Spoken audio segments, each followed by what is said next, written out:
Oke, hari ini kita akan coba membedah salah satu koleksi tulisan paling kuno dan berpengaruh di dunia. Yuk, kita akan membongkar struktur dari 39 kitab dalam Perjanjian Lama supaya semuanya jadi jauh lebih jelas. Pernah nggak sih Anda buka Perjanjian Lama dan langsung merasa, wah, ini apa ya? Dari mana mulainya? Rasanya seperti masuk ke hutan belantara tanpa peta. Kalau pernah, tenang, Anda nggak sendirian. Ini memang koleksi tulisan yang sangat besar. Tapi, gimana kalau kita ubah cara pandangnya? Jangan anggap ini sebagai satu buku tebal yang bikin pusing, tapi sebagai sebuah perpustakaan kuno yang megah. Perpustakaan yang punya 5 ruangan utama dan semuanya tertata rapi. Nah, hari ini, anggap saja saya ini pemandu tur Anda. Ini dia peta perpustakaan kita. Simpel kan? Total ada 39 kitab yang dikelompokkan ke dalam 5 bagian atau ruangan. Ada Taurat, sejarah, puisi dan hikmat, lalu ruangan para nabi yang dibagi 2, yaitu nabi-nabi besar dan nabi-nabi kecil. Ini cetak biru yang akan kita pakai. Oke, tur kita mulai dari bagian paling dasar ya, fondasinya. Ini adalah ruangan pertama dan paling penting di perpustakaan kita. Di bagian fondasi ini ada 5 kitab yang jadi penopang segalanya. Kelima kitab ini sering disebut Pentateuch. Kedengarannya keren ya? Itu istilah dari bahasa Yunani yang artinya 5 gulungan. Disinilah kita menemukan asal-usul, hukum, dan perjanjian yang membentuk identitas bangsa Israel. Momen pemberian Taurat ini adalah titik pusatnya. Ini bukan cuma daftar aturan loh, tapi ini adalah momen lahirnya sebuah bangsa dengan hubungan yang unik sama Tuhan. Semua cerita setelah ini pasti akan selalu kembali ke sini. Kelima kitab itu adalah Kejadian yang bercerita tentang awal mula alam semesta. Lalu ada Keluaran, Imamat, Bilangan, dan ditutup dengan Ulangan yang isinya adalah persiapan bangsa Israel sebelum mereka masuk ke tanah perjanjian. Oke, dari fondasi yang kokoh tadi, sekarang kita pindah ke ruangan berikutnya. Ruangan yang berisi kisah-kisah besar, epik tentang perjalanan jatuh bangunnya sebuah bangsa. Di bagian sejarah ini, ada 12 kitab yang saling menyambung. Tapi ingat, ini bukan buku sejarah biasa seperti di sekolah. Ini adalah apa yang disebut sejarah teologis.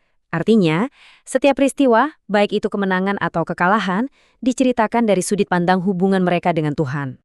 Dan coba deh lihat rentang waktunya. Luar biasa panjang. Dari sekitar tahun 1400 sebelum Masehi saat mereka menaklukkan Kanaan, sampai 1000 tahun kemudian saat mereka kembali dari pembuangan. Ini benar-benar kisah pasang surut yang dahsyat.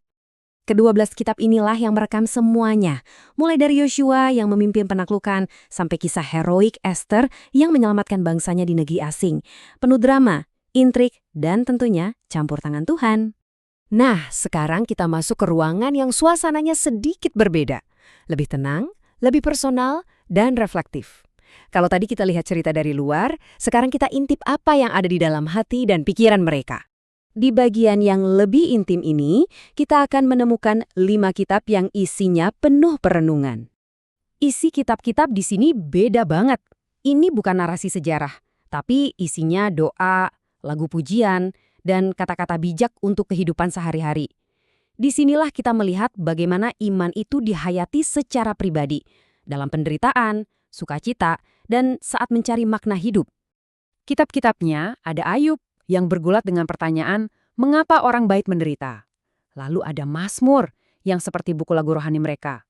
Ada juga Amsal, Pengkhotbah, dan Kidung Agung yang masing-masing punya cara unik untuk bicara tentang kebijaksanaan dan cinta. Oke, kita sampai di bagian terakhir perpustakaan kita. Ruangan yang paling lantang. Disinilah kita mendengar suara Tuhan melalui para utusannya, yaitu para nabi. Dan ruangan ini dibagi jadi 2 koridor. Nah, ini penting banget nih untuk dicatat. Istilah nabi besar dan nabi kecil itu sama sekali bukan soal ranking atau tingkat kepentingan. Bukan berarti yang besar lebih hebat. Ini murni soal panjang tulisannya. Sesederhana itu, pesan mereka sama-sama dahsyat. Pertama, kita lihat dulu ke-5 kitab dari koridor nabi-nabi besar. Mereka adalah Yesaya, Yeremia, lalu ada kitab Ratapan yang sangat menyentuh, kemudian Yehezkiel dan Daniel.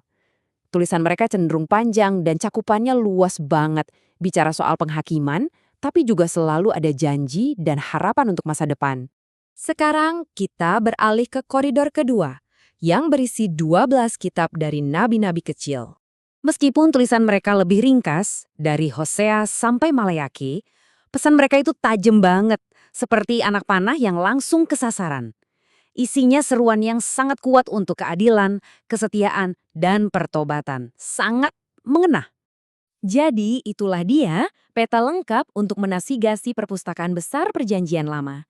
Sekarang sudah tidak lagi terlihat seperti kumpulan kitab yang acak kan? Jelas ada 5 bagian besar yang terorganisir. Nah, pertanyaannya sekarang untuk Anda. Setelah punya cetak birunya, ruangan mana yang paling membuat Anda penasaran untuk dijelajahi lebih dulu?